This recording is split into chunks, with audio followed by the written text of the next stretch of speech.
Hey, I want you to imagine the best PD experience of 2025, and it's coming to you in March. It's the Red Carpet Campout, 90 minutes from Brisbane, luxury tents.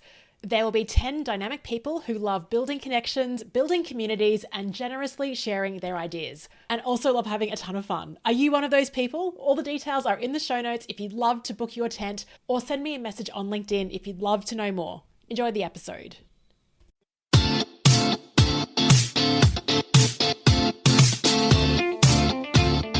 Welcome to the First Time Facilitator podcast. Whether you're a first-time facilitator or a seasoned pro, listen in for tips and tricks to make a bigger impact at the next workshop you deliver. And now, your host, Leanne Hughes.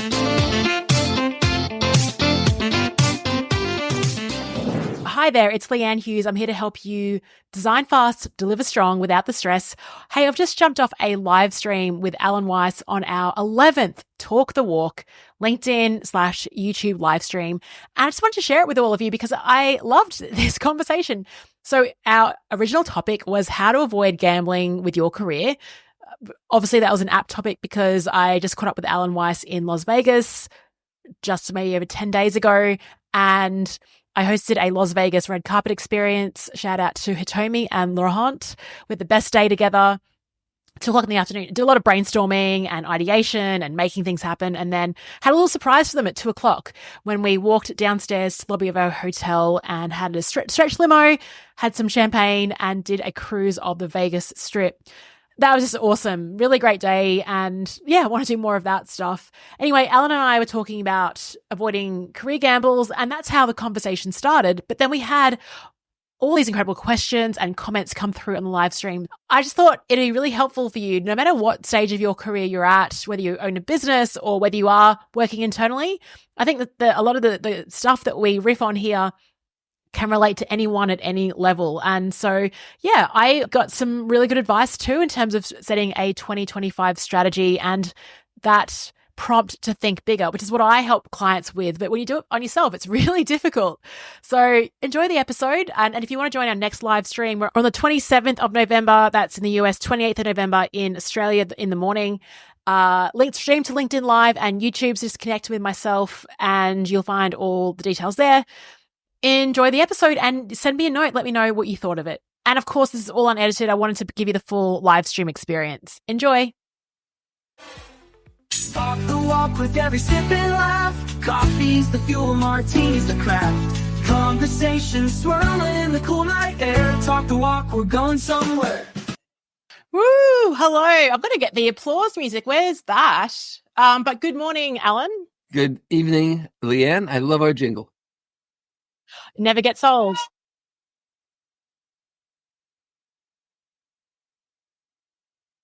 Never gets old. It just cracks me up. It gets funnier and funnier every time. So, hey, it was great to see you in Vegas a couple of weeks ago. Yes, it was a wonderful time. Really good time in Vegas. And, that's why I brought on this gambling sort of motif today, So if you're willing to talk about that, that would be great. Tell me something. Do you recall any outstanding gambles you made in your career? A lot of them been gambles. Yeah. So, I guess even mini pivots. One was just flying across, leaving Brisbane, leaving the city and flying to the most isolated town in Australia and giving myself 6 weeks to find a job there because I'd fallen in love with someone that lived in Broome. And so I pretty much gave it all up. I also had a job offer for a job in Bangkok, Thailand. And before I was meant to fly out, I actually thought this isn't right. And I said no. These are quite emotional decisions. What about you, Alan? I'm just thinking Bangkok's great if you want to live in a parking lot. The traffic doesn't move. I've taken gambles. I went on my own with very little support. And I confronted clients at times. And I tried brand new things, contrarian things. But I think that, there are a dozen things that people tend to gamble with that they shouldn't, that they should avoid. If you gamble in Vegas, depending upon the game and the table, there are certain odds. So I play roulette and, it's if you bet a number, it's like 39 to 1 against you, but you know this. If you're playing blackjack, you have better odds. But there are some things you just shouldn't do in this profession. I think maybe we can help people with that. Yeah, sounds good. And that is the topic of today, is like how to avoid gambling away your career.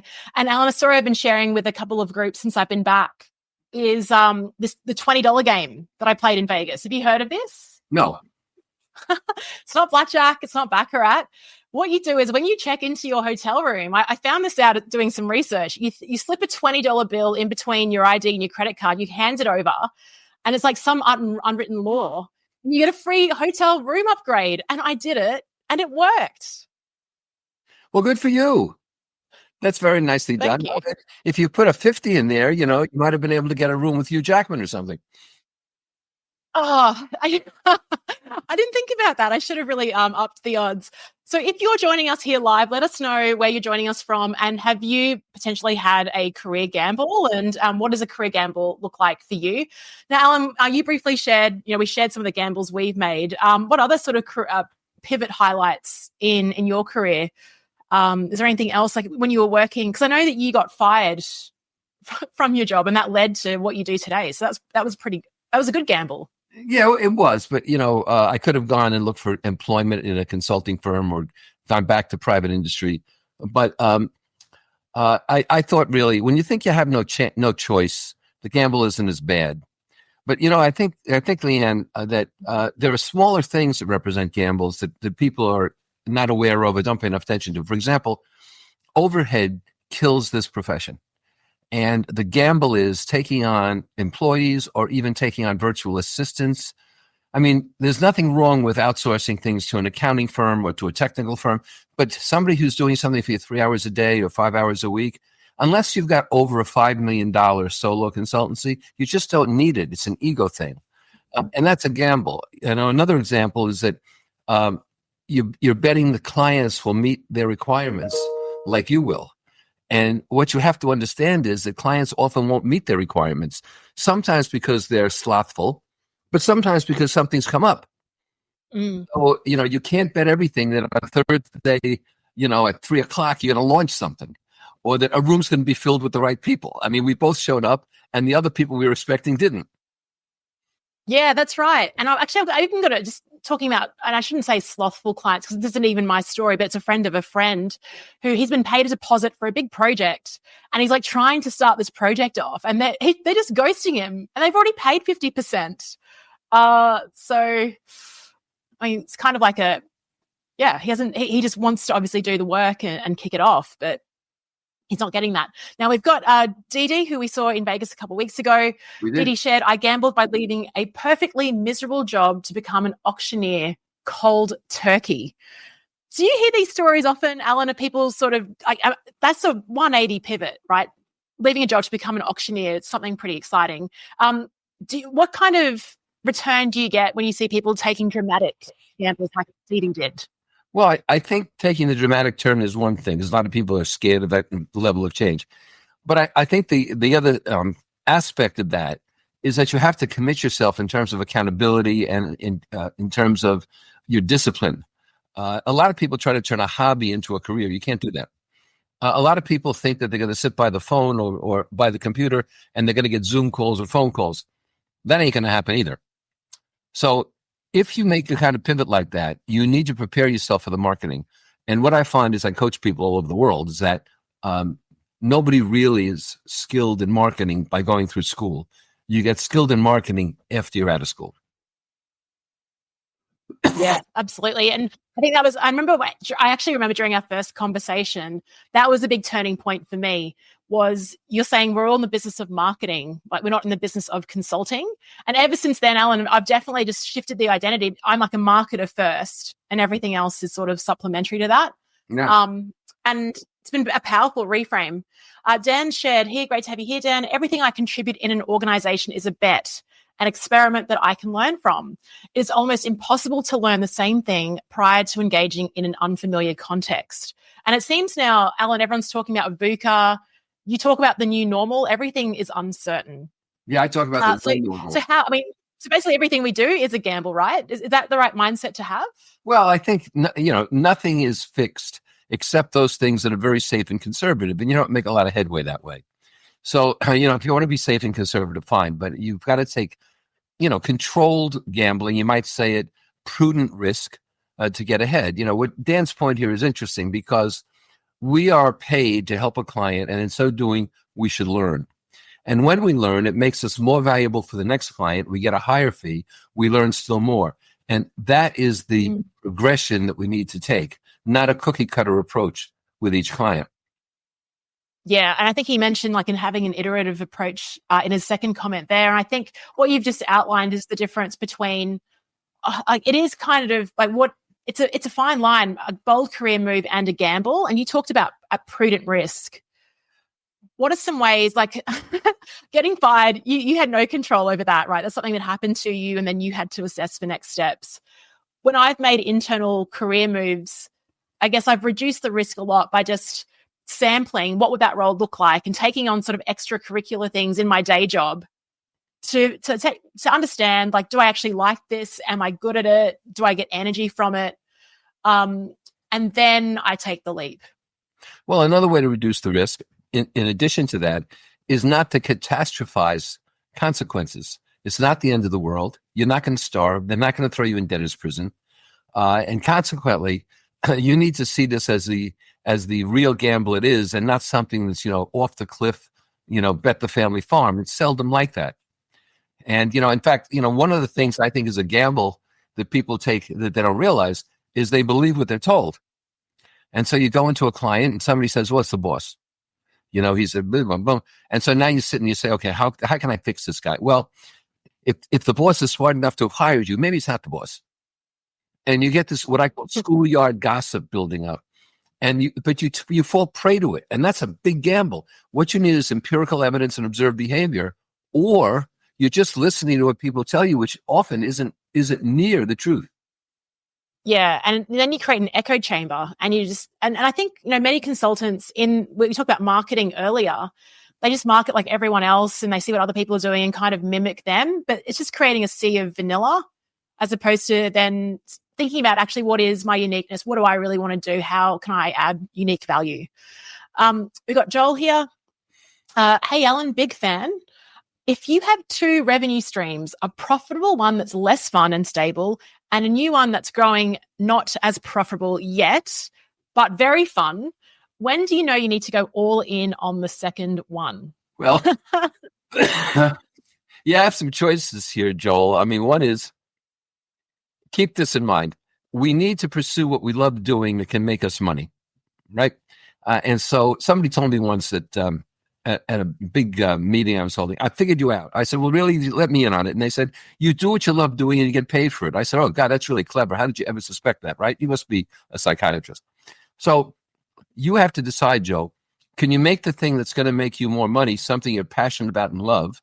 Or can you go to the thing that is making you less money, but you're passionate about, and have it develop more money? But the ideal thing here, to bring these things into congruency, is you should be making money to support the lifestyle to which you aspire and loving what you do every day. And the important part of that passion is that it creates resilience. And so you hit a roadblock, you hit something wrong, you bounce forward. It's not the end of the world. But if you're doing something that is doesn't make you happy, even though it's vitally important, what you've got is a daily grind. You've got a 9-to-5 job, no matter who you're working for. Yeah. And Alan, I created a 2x2 matrix on this, mapping competency, how good you are at something, and energy, whether it fuels you or not. And I think the biggest, so when you're doing it well, clap. You got your high competence, high energy. That's great. You're having a great time. I think that there is a trap. That was the other quadrant where you're highly competent at it, but it doesn't energize you. It drains you. And I think, if I look at many people that I coach within organizations, they feel like they're in that trap. They've been promoted because they're really good at something, but it doesn't fuel them at all. So yeah, I have something similar to that. I use importance and passion. And so if something is very important to do and you're passionate about it, you're going to be healthy and it's going to be great. Make a lot of money. If something is not important and you're not passionate, let's not even bother. But if something, as I said before, is important but you're not passionate, that's the daily grind. The opposite is, if you're passionate about it, it's not important, that's an addiction. And so Yeah. And so, for example, I'm addicted to Angry Birds. That's harmless. I think it might get me in trouble. I can't lose the house. Some people are addicted to alcohol or drugs or whatever. And so a lot of people follow what they are passionate about with no regard for the importance to society. And that can get people in big trouble. So, that's my particular point of view. I'm curious, Alan, do you think some people are addicted to learning? Do you think learning can be procrastination in disguise? I think that people are addicted to learning. And the key is, can you instantiate it? Can you make learning practical and pragmatic and applicable? But some people just pursue learning. So if all you're doing is increasing your erudition and you're not making a contribution to society, you're not improving people around you, then what good does it do you? And so I've seen people go, get 7 advanced degrees. I love these people on social media with 27 initials after their names, by the way. Reminds me of, ants at a picnic. But I think that learning has to be applied. I define the difference between creativity and innovation is applied creativity. Yeah, that's a really great definition, like the actual execution of something. Fantastic. Joel says, thank you so much for your perspective, sir, which is great. So thanks for being here, Joel, and everyone else. Let us know what comments or questions that you have. We talked about things that, you're passionate about in that daily grind. I remember talking to Julie Cloud. She was the head of people and culture globally for Chanel. And I actually remember where I was. I was in Paris and she said this to me. Her quote was, "A resume is a list of things you don't want to do anymore." I love that. Alan, you're constantly reinventing. What do you think about this quote? What does it mean for you? I'm sorry. That's funny. Well, I think that most resumes are lists of things instead of lists of results. And the problem is resumes list things that you've done and you don't want to do anymore. I mean, that's a brilliant way to put it. But if your resume, just like a job description, were really about results, it would look very different. Because the results you want to achieve, by definition, is something you must be passionate about. And so that's an exciting resume. But right now, people are writing resumes not to display what they love to do, but to try to get a job. And that's different. And, we just had this, you might have heard, we had a minor election here in America. And just a minor one. Yeah. And one of the things that intrigues me psychologically for a long time is that the behaviors you need to successfully get elected are not the behaviors that are the same to govern effectively. Now, sometimes a person will have both, but sometimes they'll just have one or the other. And so the same thing here. You have to have a results orientation and love what you're doing. Yeah. And you've also said this in the context of consulting and marketing, is that the skills required to win work, which are quite diagnostic, are different to when you actually get the job, which is when you turn into prescriptive mode. Did you say that, or have I just made that up? Oh, no, I did say that. Because you need to be prescriptive because you're the expert and you want to tell what needs to happen. But in marketing, you want to be diagnostic to help give the buyer an idea of why you're needed and what's to be gained and what the ROI will be. If you're prescriptive at the outset, they're going to feel you're aloof and you're arrogant. You don't even know our business yet. But after you get in there, if you're diagnostic and not prescriptive, people are going to try to form consensus about what's going on. And that's the last thing you want.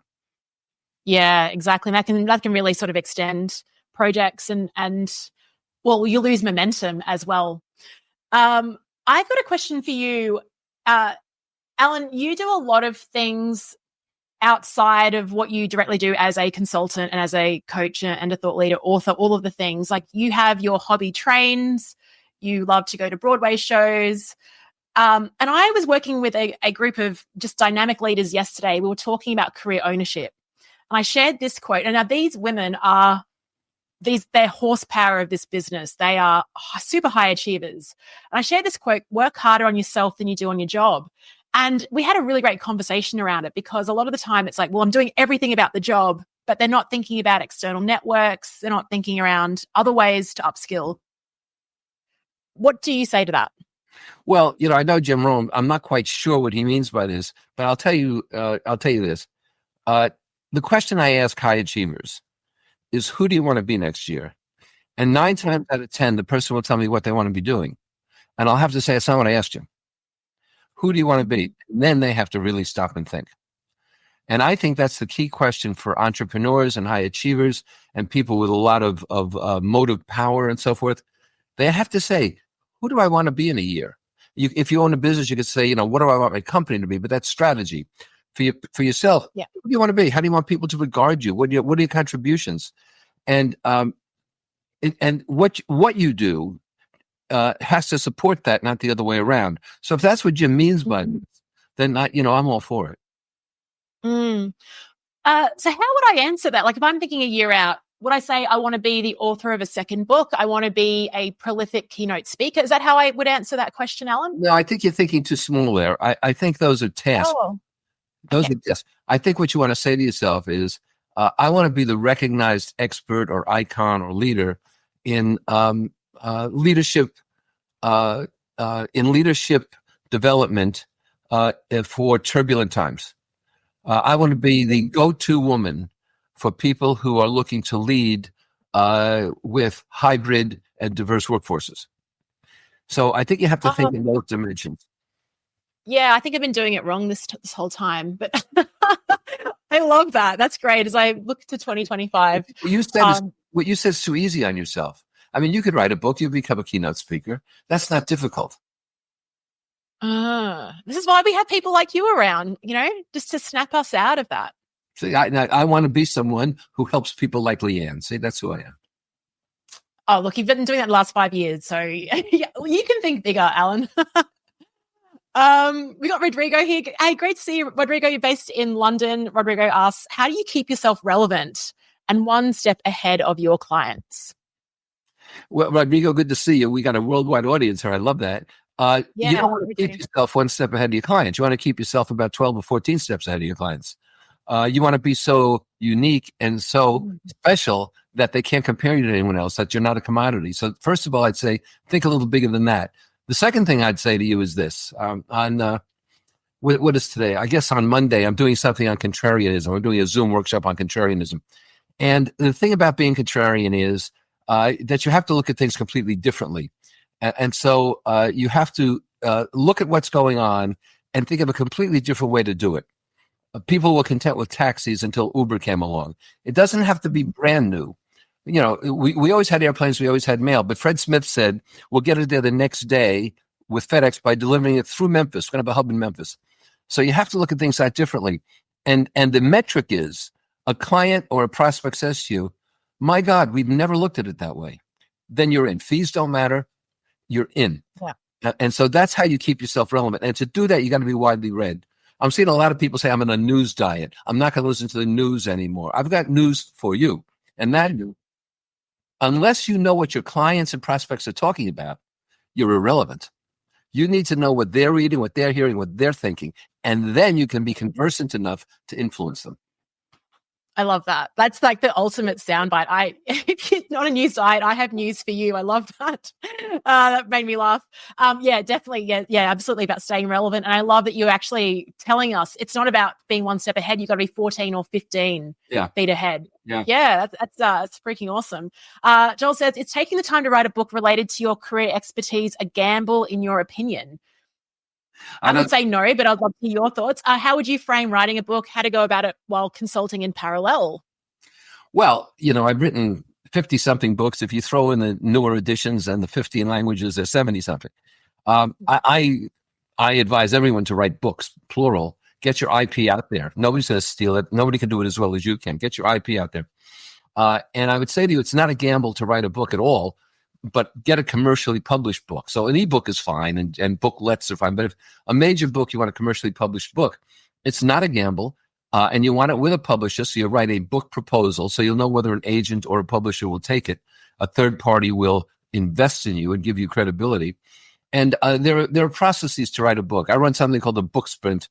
In 90 days, you create a book proposal. We have an 80% of success rate in placing the books. So there's a process for doing it that we don't have time to do here. But basically, the publisher gives us 6 months in order to write a book. I promise it in 4 and I write it in 2. And I do that while I'm following the hobbies that Leanne talked about, while I'm coaching people all over the world, while my wife and I are traveling and so forth. It really isn't difficult if you get yourself out of your own way. Yeah, and I guess before meeting you, Alan, I thought I had to take myself away to a cabin for 3 months and I had this beautiful dream. The dream, the cabin, the log cabin. But I think, Joel, it's actually a superpower that you're working with a client, because that you'll be telling them stories, you'll be answering questions, and that can all go in the book. Like they work in tandem. Got so many amazing questions here today, Dan. Is there a tension between being an expert and prescribing solutions and being a change agent or coach, where the result is people coming to a solution themselves? That consensus to avoid like the plague. So I guess, being a coach and asking questions versus being the expert.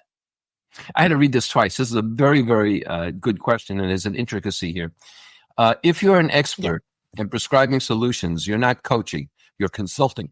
So you're dealing with a buyer and you're saying, do this and do that. The buyer says, it hurts when I do that. You say, stop doing that. So that's prescriptive, and that's being a coach. Now, being a consultant.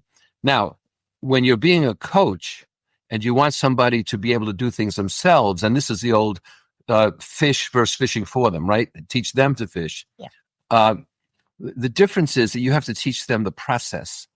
And so if I say stop doing that, that's content. But if I teach you the process of problem solving, the process of conflict avoidance, the process of negotiating, the process of decision making, those are critical thinking skills. And once I impart them to you, then you can use them continually. So that's the basic difference here. And it's important to keep those separated, because otherwise, if you do that when you should be consulting, it will take forever. And if you do the expert thing when you're coaching, you're just catching a fish for people. Do you find, Alan, that in one call you oscillate between two modalities? Like you go through coach and then you're like, okay, now it's time to be the expert. You constantly sort of switching hats? Yeah, you have to bounce back and forth, because there are times when people will say something and you can lead them out of it. Or, a lot of people will say to me, you've said this, in fact, hey, I just answered my own problem, my own question. But there are other times when you have to say, you're wrong. That is not correct. And you have to stop it right there. And so this job, and either way here, Dan, whether you're coaching or consulting, this is about respect, not affection. I'd like you to like me, but I don't really care. What I care is that you respect me, so you listen to my advice. And you really have to tell people at times that, people have said things to me, and I would say to them, but it's very accurate in the 1950s. Not when we audit it. Oh, so fun. Rodrigo says, thanks. Great to see you too. And we've got a final sort of very light question for you. Is it Wake? Hopefully I'm pronouncing your name right. A deep question. But could you describe your purpose in life, Alan, in 90 seconds? How does that drive your goals and objectives? Well, aside from raising a family, loving a family, and, producing children and grandchildren and so on, I think my purpose in life is to help people in various places at very different levels to achieve a life that is beyond their aspirations, so that they in turn can help others. Yeah. Oh, well, that's really pithy. I wouldn't expect anything less. I feel like I could throw that question to even myself and other people, and we'd be on this live stream for another 30 minutes talking about that. Well, it's a great subject, maybe for the next one, but I think that he raises a really good question. And I think that it's important to know what your purpose is, because otherwise you just sort of drift through life. Yeah, that's right. I started these platforms where for just $150 or $200, you can have access to my stuff. And I did it for people who couldn't afford to be with me otherwise. But that was part of my purpose. I want to reach everybody I can. Yeah. Okay, yeah, because it all lines in. Okay, we've got so many questions. We've only got a minute or two left. So I will, again, I can't even see you now, Alan. This is great. Megan, thanks for your question. Megan's celebrating 6 years of HR consulting. Every year has been a different experience. She's now finding herself creating solutions for clients who are moving out of a retainer or project-based work. I suspect that is normal. I'm now creating a membership for folks. What advice do you have for different offerings? Now, you're the king of different offerings. Well, any tips for Megan? Yeah, I'm not sure I understand this question completely. And, I don't feel very strongly about human resources. But I will say this. I think you have to understand that people learn in different modalities.